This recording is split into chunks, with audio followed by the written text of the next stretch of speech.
ಸಚಿವ ಸೋಮಣ್ಣ ನಿನ್ನೆ ದೇವೇಗೌಡರನ್ನ ಭೇಟಿ ಮಾಡಿದ್ದಾರೆ. ಸೋಮಣ್ಣವ್ರನ್ನ ನಾನು ಭೇಟಿ ಮಾಡ್ತೀನಿ.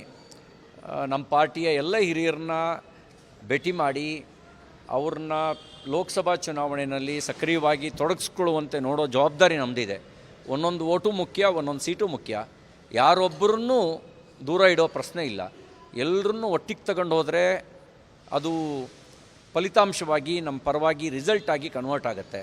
ಹಾಗಾಗಿ ಸೋಮಣ್ಣವರಿಗೂ ರಾಜಕೀಯವಾಗಿ ಅವ್ರದ್ದೇ ಆದಂಥ ಒಂದು ಶಕ್ತಿ ಇದೆ. ಸೋಮಣ್ಣವರು ಒಳಗೊಂಡಂತೆ ಅರವಿಂದ್ ಲಿಂಬಾವಳಿಯವರು ಇರ್ಬೋದು, ಯತ್ನಾಳ್ರಿರ್ಬೋದು, ಇನ್ನಿತರೆ ಯಾವುದೇ ಮುಖಂಡರುಗಳಿರ್ಬೋದು ಸಕ್ರಿಯವಾಗಿ ತೊಡಗಿಸ್ಕೊಳ್ದೇ ಇರತಕ್ಕಂಥ ಅವರೆಲ್ಲರ ಜೊತೆಗೂ ಕೂಡ ಅವರೆಲ್ಲರೂ ಲೋಕಸಭಾ ಚುನಾವಣೆಯಲ್ಲಿ ಸಕ್ರಿಯವಾಗಿ ತೊಡಗಿಸ್ಕೊಳ್ಳುವಂತೆ ಅವರವರಿಗೆ ಜವಾಬ್ದಾರಿಯನ್ನು ಮತ್ತು ಗೌರವಯುತವಾಗಿ ಕೆಲಸ ಮಾಡುವಂಥ ವಾತಾವರಣವನ್ನು ನಿರ್ಮಾಣ ಮಾಡಿಕೊಡೋದ್ರ ಸಂಬಂಧಪಟ್ಟಂತೆ ಈಗಾಗಲೇ ನಾವು ರಾಜ್ಯಾಧ್ಯಕ್ಷರ ಜೊತೆಯಲ್ಲಿ ಕೋರ್ ಕಮಿಟಿ ಸಭೆ ಮಾಡಿದಾಗ ಚರ್ಚೆ ನಡೆಸಿದ್ದೇವೆ.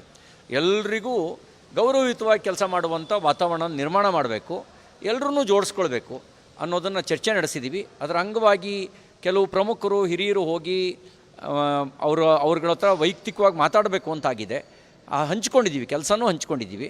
ಆ ಕೆಲಸ ಹಂಚ್ಕೊಂಡು ಅವಶ್ಯಕತೆ ಇದ್ದ ಕಡೆಗೆ ರಾಜ್ಯಾಧ್ಯಕ್ಷರನ್ನು ಕರ್ಕೊಂಡು ಆ ರೀತಿ ಒಂದು ತಂಡವಾಗಿ ಕೆಲಸ ಮಾಡಬೇಕು ಅನ್ನುವಂಥ ನಿರ್ಣಯ ಮಾಡಿದ್ದೀವಿ. ಆ ರೀತಿಯೇ ಕೆಲಸ ಮಾಡ್ತೀವಿ, ಎಲ್ಲರನ್ನೂ ಜೋಡಿಸ್ಕೊಳ್ತೀವಿ.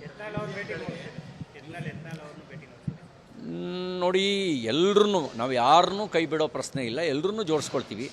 ನಾವು ಎಲ್ಲರೂ 100% ಪರಿಪೂರ್ಣರು ಅಂತ ನಾನು ಹೇಳೋದಿಲ್ಲ.